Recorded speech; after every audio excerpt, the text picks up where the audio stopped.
लड़का लड़की जैसा या लड़की लड़के जैसा महसूस करती है, तब उस कंडीशन में सेक्स रीअसाइनमेंट सर्जरी की मदद ली जाती है ताकि वो अपना जेंडर चेंज करवा कर अपनी पसंद की जिंदगी जी सके। मेरा बचपन बीता है एक लड़की के शरीर में। मेरा मन भले एक लड़की का था, मेरी आत्मा वाले एक लड़की की थी, पर मेरा शरीर जो था वो एक लड़की का था। ये 22 साल की रजनी है जिन्होंने 6 महीने पहले सेक्स रीअसाइनमेंट सर्जरी कराई है। उन्होंने 14-15 साल की उम्र में महसूस किया कि वो लड़के की बजाय लड़की की तरह रहने में ज्यादा कंफर्टेबल है। मेरे अंदर भी वो शक्ति नहीं थी कि मैं एक दोगली जिंदगी जी सकूं, मैं वो जिंदगी जी सकूं जिसमें मुझे आधा समय वैसे रहना पड़ रहा है, आधा समय वैसे रहना पड़ रहा है, फिर खुद की बॉडी में बहुत ज्यादा अनकंफर्टेबल महसूस हो रहा है कपड़े उतारने से।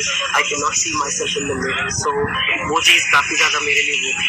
तो उसके हिसाब से अगर मैं देखूँ तो जब मेरे लिए थोड़ा शॉकिंग है तो मेरे परिवार वालों को जब वो जानेंगे तो उनके लिए भी वो होगा। रजनी बताती हैं कि वो घर में छुप छुप कर लड़कियों की तरह सजती संवरती थी जो उनके पिता को पसंद नहीं था। घर वालों के लिए बहुत ही डिफिकल्ट होता है ये चीज़ एक्सेप्ट करना, क्योंकि आपका बेटा था या आपकी जो बेटी है वो बेटी पैदा हुई थी, अब वो अपने आप को बेटा मान रही है, या आपका बेटा था वो बेटा पैदा हुआ था पर वो अपने आप को बेटी मानता है। मेरे साथ मतलब ऐसे तो अक्सर ही इंसिडेंट होते रहते हैं, क्योंकि अभी भी मुझे मेरे घर पे वो एक्सेप्टेंस नहीं मिली हुई है। मुझे अभी भी घर पर अपने आप को दिखाकर कैसे रहना पड़ता है कि मैं अभी भी एक लड़का हूँ, मैं लड़के के शरीर में हूँ। बीए की पढ़ाई पूरी करने के बाद उन्हें सेक्स रीअसाइनमेंट सर्जरी के बारे में पता चला। I proudly say myself as a person that I am, क्योंकि मेरा जो खुद का अपना एक्सपीरियंस है हमारे यहाँ हमारे कल्चर में बहुत ही हम प्राउडली, अगर हमारे साथ का कोई हमारा चेला होता है या गुरु भाई होता है या गुरु होता है, तो अगर उसने कुछ अच्छा किया हो तो बहुत प्राउडली से बहुत खुशी से कहते हैं कि वो है ना। तो मेरे लिए कभी शब्द है वो गाली रहा ही नहीं। ऑस्ट्रेलिया के सिडनी में रहने वाले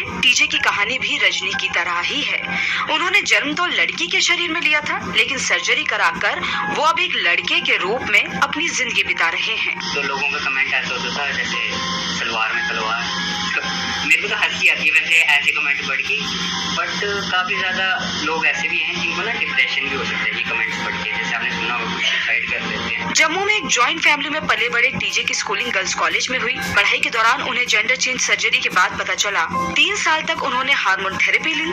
उनके शरीर में हो रहे बदलाव को देखकर परिवार वाले नाखुश हुए। जब भी मेरे को इंडिया जाना था तो मेरे पापा भी बोलते थे कि रिलेटिव्स के सामने दाढ़ी वाड़ी काट कराना अच्छा नहीं लगता, अगर लड़की है तो लड़की की तरह ही उनके सामने दिखा देना थोड़ा बन के। दिल्ली में रहने वाली पुष्पा की 7 साल की बेटी गुंजा की भी सेक्स रीअसाइनमेंट सर्जरी हुई है। कोई दिक्कत बच्ची को नहीं थी, बस यही था कि बाथरूम हो जा रहा है।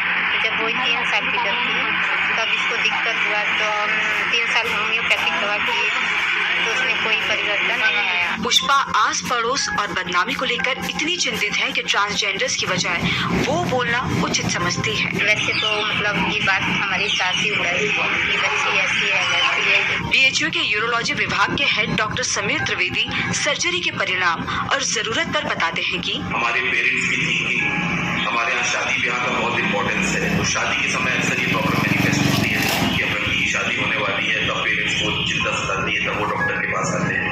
या जब बच्चे स्कूल जाना शुरू करते हैं 9-10 साल की एज में, दूसरे बच्चों को देखते हैं, उनको लगता है कि मुझ में कुछ अलग है, तो उस स्टेज पे आते हैं। तो हमारे यहाँ एज का ऐसा कट ऑफ नहीं है, पर किसी भी एज में ये सर्जरी की जा सकती है। पर फिर भी हम लोग कोशिश ये करते हैं कि बहुत छोटे बच्चों में ये ऑपरेशन ना किया जाए। सेक्स रीअसाइनमेंट सर्जरी से भले ही व्यक्ति को उसकी असली पहचान मिलती है, लेकिन आज भी ऐसे कई लोग समाज में अपनी पहचान के लिए जद्दोजहद कर रहे हैं।